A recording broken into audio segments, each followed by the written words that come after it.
സംസ്ഥാനത്ത് ഇന്നും വൈദ്യുതി നിയന്ത്രണം ഏർപ്പെടുത്തി. രാത്രി 7 മണിക്ക് ശേഷമാണ് നിയന്ത്രണം. വൈദ്യുതി ഉപഭോഗം ഉയരുന്ന സമയങ്ങളിലാണ് ലോഡ് ഷെഡിംഗ് നടപ്പിലാക്കുന്നത്. വിശദാംശങ്ങളുമായി MS വീണ അല്പസമയത്തിനകം ചേരും. ഏതായാലും കടുത്ത വൈദ്യുതി പ്രതിസന്ധിയാണ് സംസ്ഥാനം അഭിമുഖീകരിക്കുന്നത്. സോളാർ വൈദ്യുതി സംഭരിക്കാൻ കഴിയാത്ത ഒരു സ്ഥിതിവിശേഷം, ആ ഒരു സാഹചര്യം ഇല്ലാത്തതാണ് വലിയ തിരിച്ചടിക്ക് കാരണമെന്നാണ് വൈദ്യുതി മന്ത്രി ഇന്ന് പ്രതികരിച്ചത്. ഇപ്പോൾ വീണ ശരിയാണ്. വീണ, ഏത് സാഹചര്യത്തിലാണ് ഇന്നും വൈദ്യുതി നിയന്ത്രണം ഏർപ്പെടുത്തിയിരിക്കുന്നത്?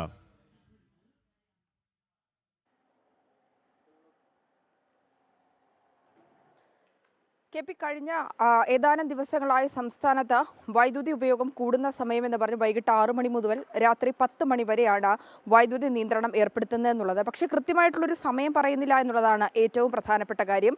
വിവിധ സമയങ്ങളിലായിട്ടാണ് നഗരപ്രദേശങ്ങളിലും ഗ്രാമപ്രദേശങ്ങളിലുമായി പല സമയ ദൈർഘ്യത്തിലാണ് പവർ കട്ട് നടപ്പാക്കുന്നത് എന്നുള്ളതാണ്. അതായത് ഡാമുകളുടെ ജലലഭ്യത, ഡാമുകളുടെ സംഭരണശേഷിക്ക് പകുതിയായിട്ട് മാത്രമേ ഇപ്പോൾ ജലലഭ്യതയുള്ളൂ എന്നാണ് വ്യക്തമാക്കുന്നത്. കൂടാതെ തന്നെ എല്ലിനോ പ്രതിഭാസം കാരണം സംസ്ഥാനത്ത് മഴ കുറഞ്ഞൊരു സാഹചര്യമുണ്ട്. അതിനാൽ തന്നെ വൈദ്യുതി ഉപയോഗം പീക്ക് ലെവലിൽ നിൽക്കുന്ന സമയങ്ങളിലാണ് ഇത്തരത്തിലുള്ളൊരു നിയന്ത്രണം ഏർപ്പെടുത്തുന്നത് എന്നുള്ളതാണ്. അതിൽ കടുത്ത നിരാശയും ഒപ്പം തന്നെ പ്രതിഷേധവും ഒക്കെ ജനങ്ങളുടെ ഭാഗത്തുനിന്നുണ്ടാകുന്നു എന്നുള്ളതാണ് ഏറ്റവും പ്രധാനപ്പെട്ട കാര്യം. കാരണം സ്കൂൾ തുറന്ന സമയമാണ്, പരീക്ഷകളുടെ കാലം അല്ലെങ്കിൽ പോലും വിദ്യാർത്ഥികൾ രാത്രികാലങ്ങളിൽ പഠിക്കുന്ന സമയത്ത് ഇത്തരത്തിൽ വൈദ്യുതി നഷ്ടപ്പെടുന്നത് വലിയ തരത്തിൽ ബുദ്ധിമുട്ടുണ്ടാക്കുന്നു എന്നുള്ളതാണ്. ഒപ്പം തന്നെ IT മേഖലയിലടക്കം ജോലി ചെയ്യുന്നവർക്ക് കൃത്യമായിട്ടുള്ള ഓരോ പ്രദേശങ്ങൾ തരംതിരിച്ച് സമയക്രമം പറയാതെ തന്നെ ഇത്തരത്തിലുള്ളൊരു പവർ കട്ട് ഏർപ്പെടുത്തുന്നതിൽ വലിയ തരത്തിലുള്ള അമർഷവും പ്രതിഷേധവും ഒക്കെ ഉയരുന്നുണ്ട്.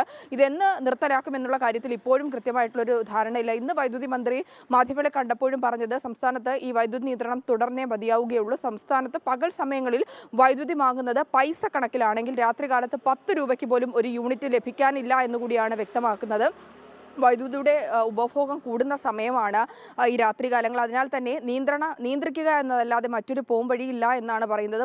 മുൻകാലങ്ങളിൽ ഈ വൈദ്യുതി പുറത്തുനിന്ന് വലിയ തോതിൽ വാങ്ങുന്ന ഒരു രീതിയൊക്കെ ഉണ്ടായിരുന്നു. പക്ഷേ അക്കാര്യങ്ങളിലടക്കം എന്തുകൊണ്ട് നടപടികൾ കൃത്യമായി സ്വീകരിക്കുന്നില്ല എന്നുള്ള വിമർശനം കൂടി ഉയരുന്നുണ്ട്. കൂടാതെ മറ്റൊരു ചോദ്യം ഉയരുന്നത് ഈ സോളാർ പാനലുകൾ സംസ്ഥാനത്ത് വിവിധ ഇടങ്ങളിൽ സ്ഥാപിച്ചിട്ടുണ്ട്.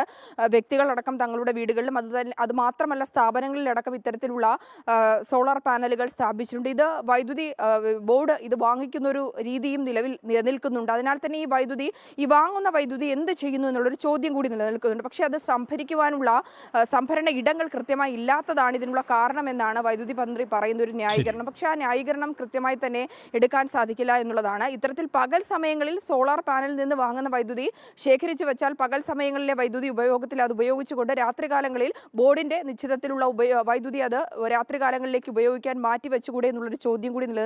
എന്തായാലും എത്ര ദിവസം കൂടി ഒരു നിയന്ത്രണം ഉണ്ടാകും എന്നുള്ള കാര്യത്തിലാണ് ഇപ്പോഴും വ്യക്തതയില്ലാത്തത്. എന്തായാലും തുടരാൻ തന്നെയാണ് വൈദ്യുതി വകുപ്പിന്റെ തീരുമാനമെന്നാണ് മനസ്സിലാക്കാൻ സാധിക്കുന്നത്. KP സംസ്ഥാനം വീണ്ടും മെരിട്ടിലേക്ക് MS വീണയാണ് വിശദാംശങ്ങൾ നൽകിയത്.